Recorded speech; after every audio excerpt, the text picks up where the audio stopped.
Okay, so now we have loaded the top thread and we've loaded the bobbin, so we're ready to sew. So I'm going to review it really quickly. You want to find the notch on your spool of thread. You want to make sure you center it on the spool pin and then put your cap on nice and tight to lock it in.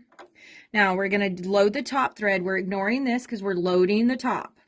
So this is how you're going to load it for sewing. 1, down for 2, 3, thread take up for 4, that funky piece of metal for 5, dropping your presser foot. It's the way I like to do it so I can see the eye of the needle. And again, I'm cutting my thread at a 45-degree angle so it's nice and pointy. And then I'm going to take in through the eye of the needle, grabbing it from the back, keeping it nice and straight, lifting my presser foot, going behind the big toe, making sure I have 6 to 7 inches across my table. Now I need to load the bobbin as well. This is the top thread. This is the bobbin. So I'm going to take my thumb now into this square and I'm going to push towards the arch of the machine and pop it open, remove the cover. Then you take the bobbin that you just loaded and you want about 3 to 4 inches of thread hanging off your bobbin. Drop it into the bobbin holder. There's a little piece of plastic that I'm touching with my fingernail right now and I'm kind of bopping it up and down. You want to make sure you get the thread behind that piece of plastic and you're going to run it all the way here to the knife. So run it all the way to the knife and let it cut off. And then you want to pop this piece of plastic underneath here and push down. Now you have your top thread and your bobbin thread loaded. We are actually going to learn how to sew. So you're going to pick up this pivot stitching piece of paper from me. There is an arrow where you begin and there's an X where you stop. The arrow is always towards your forehead. So it looks kind of weird when you put it into the sewing machine for the first time, but you're always going to start with the arrow. So you're going to line it up, take your hand wheel towards yourself until you drop down on the arrow. Make sure you're lined up. Gently drop your presser foot. Now, sewing machine posture. You want to get your foot and you want to make sure your hands are on your machine. All right, make sure that you're on 1 because you're not ready to sew on speed yet. And this is your reverse stitch button, so I need you to make sure you're ready because you remember at the beginning you have to lock out your thread.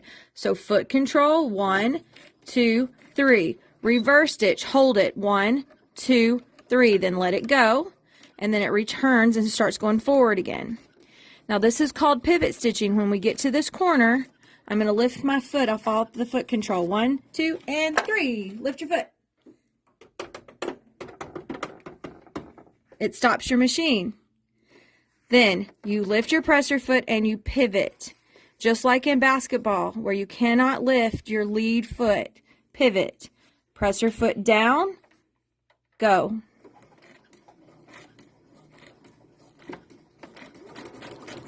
All right, I'm going to get close to the corner and I'm going to lift my foot off the pedal. Ready, lift. And then it stops the machine. And then I'm going to lift my presser foot and pivot. And then I'm going to sew. So I get to the next corner. When you get close, you want to lift your foot and pivot.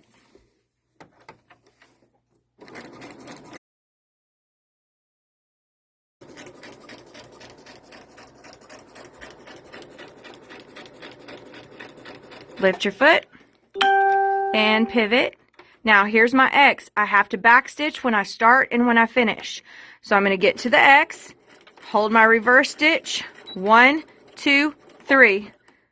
Now notice that the needle finishes inside the machine. So if you remember from our demonstration, we're going to use the needle lifter and we're going to lift the needle up, presser foot lifter.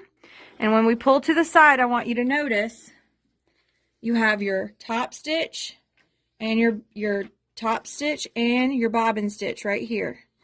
On the side of your machine is your thread cutter. So you take both threads in your fingers and you push down in the thread cutter, and that releases your fabric from your machine. So we're going to leave this here for our next stitch. And because we are professional sewers, we're going to trim our strings and we're not going to leave these on. So we're going to trim those up. Always trim. And you'll notice when you look at your paper, you can see your back stitch, and that's going to lock out your stitching so your fabric does not fall apart. Place your name here and turn it in to me.